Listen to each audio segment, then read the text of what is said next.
Patuloy na lumalaban ngayon ang komedyante na si Ate Gay. Tinamaan kasi ito ng stage 4 cancer tumor sa kaniyang leeg. Kwento ni Ate Gay kay Jessica Soho ay simpleng beke lang ito noong una. Noong una ay hindi niya ito pinansin hanggang sa lumaki ng lumaki at magmistulang malaking kulugo na ito. Malungkot na sinabi ni Ate Gay na may taning na ang kaniyang buhay at hindi na raw siya aabot next year. Nakita ko yung stage 4 na nabukol ng cancer na pala yun, Diyos ko.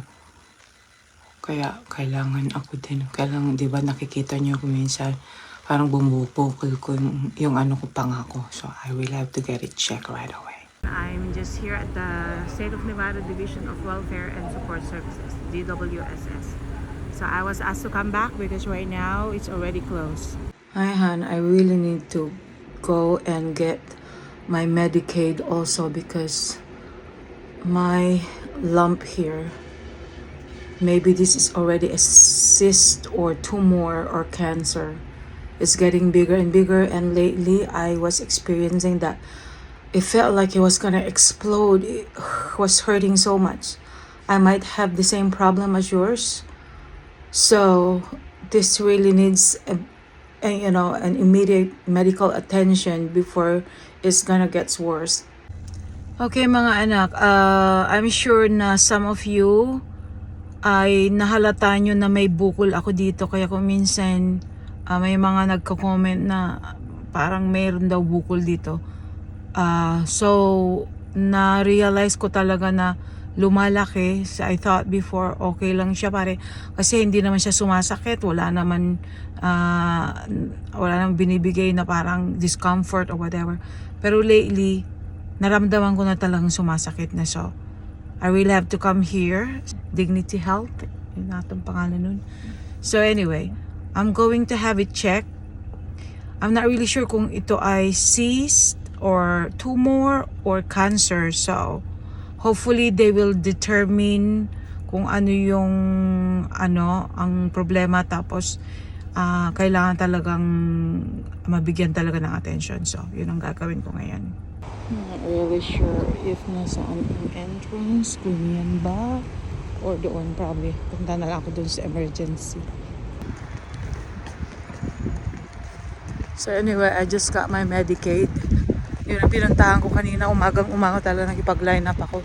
So sinabi ko, emergency talaga sa kailangan ko talaga. So buti na lang eligible agad. So na-approve kasi sabi ko kailangan ko na talaga, otherwise parang yung asawa ko din ganun nang nangyari sa kanya. Sabi ko inoperahan siya 3 times, baka ganun din sa akin.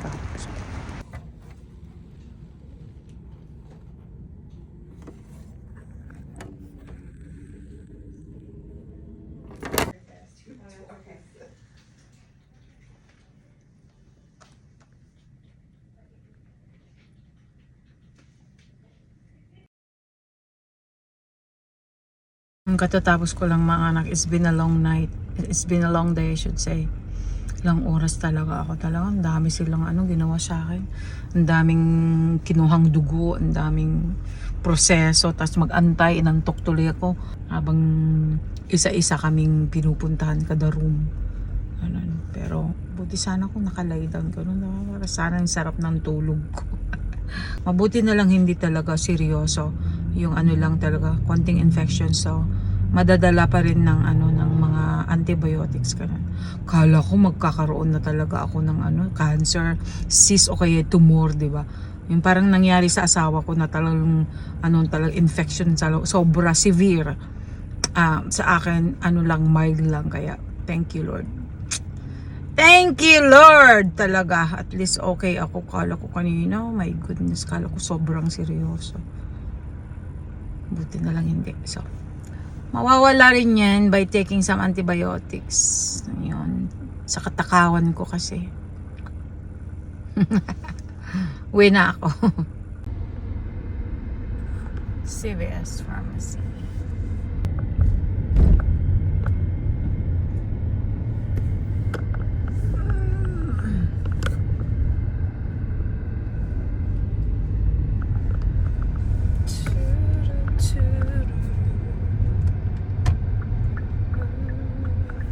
Yun, meron pang natitirang handicap parking.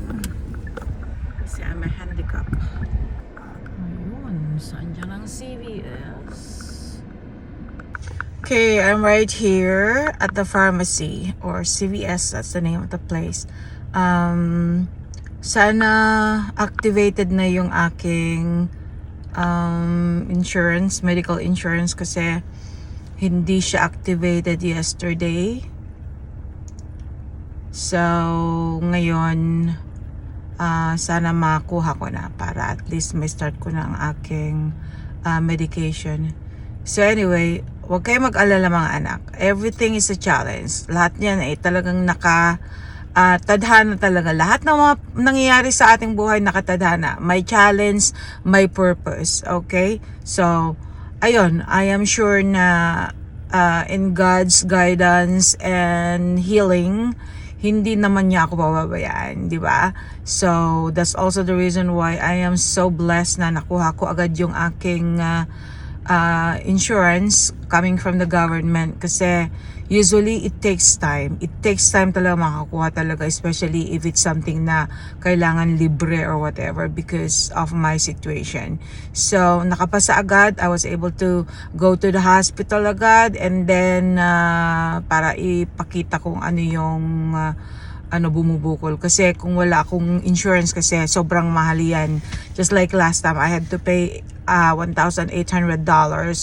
So, sobrang talaga, masakit sa bulsa pag lagi na lang every time pumunta ka sa hospital is you have to really pay and pay and pay every time. So, mas maigi na yung makakuha ka ng medical insurance na libre sa government. At least nakakatulong sobra, 'di ba? So, let's just see if okay na 'yon, kasi mahirap na yung mapabayaan ko to. Sometimes like tinatapik talaga tayo ng Lord, kasi kung minsan nga na masyadong matigas ang ulo natin, kasi I've had this for 3 years. Naalata ko na ito 3 years ago pa. Pero sabi ko, siguro nagsuswell lang siya, but maybe it doesn't mean anything, ganun. Pero lately, dahil nakita ko na may mga nagme-message din na, bakit parang may bukol ka, whatever, diba? Pero hindi ko lang talaga binibigyan ng pansin until now na nakita ko yung post ni Ate Gay na talagang stage 4 na pala, cancer na pala. Oh my God. So, I'm so glad na hindi cancer, hindi bukol, hindi cyst, hindi siya something that I have to worry about, dahil pwede pa itong mawala through drinking my medicines, kanon.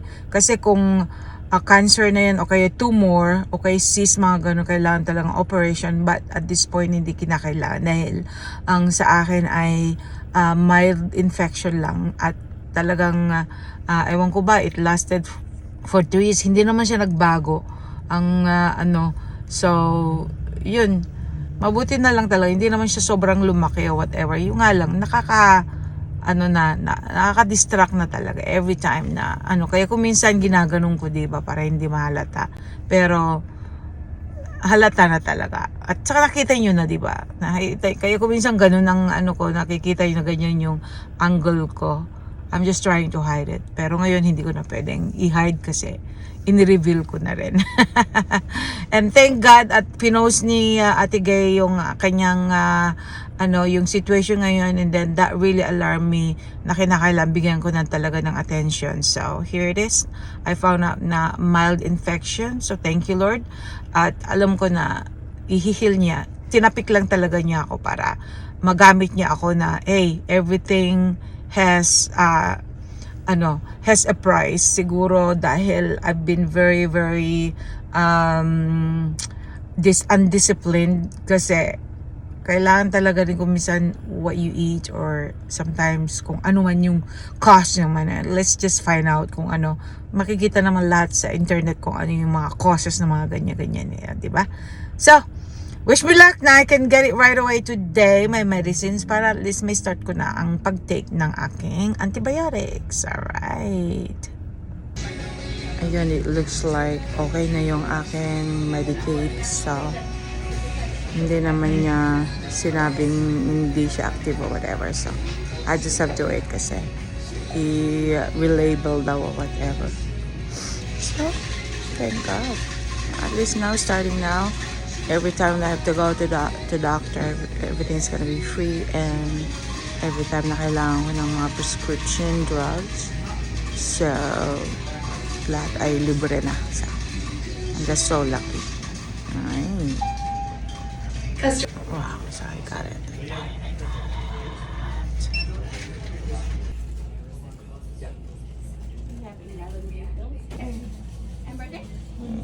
2, 7, 8, 8, 7, 9, 4, 8.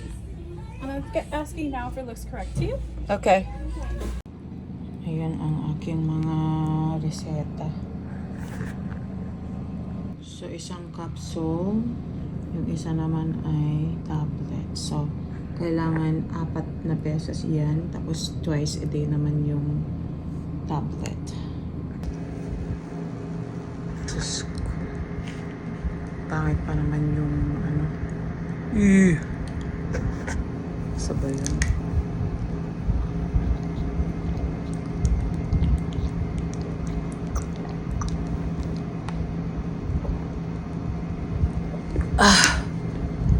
Pinagsabay ko na.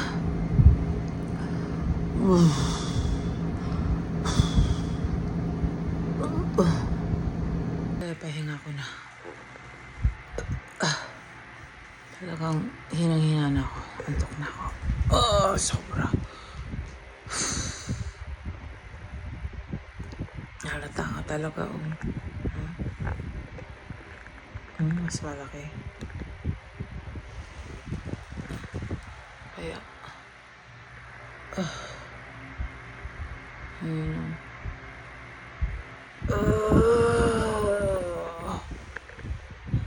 Okay. Tulog ko muna mga anak.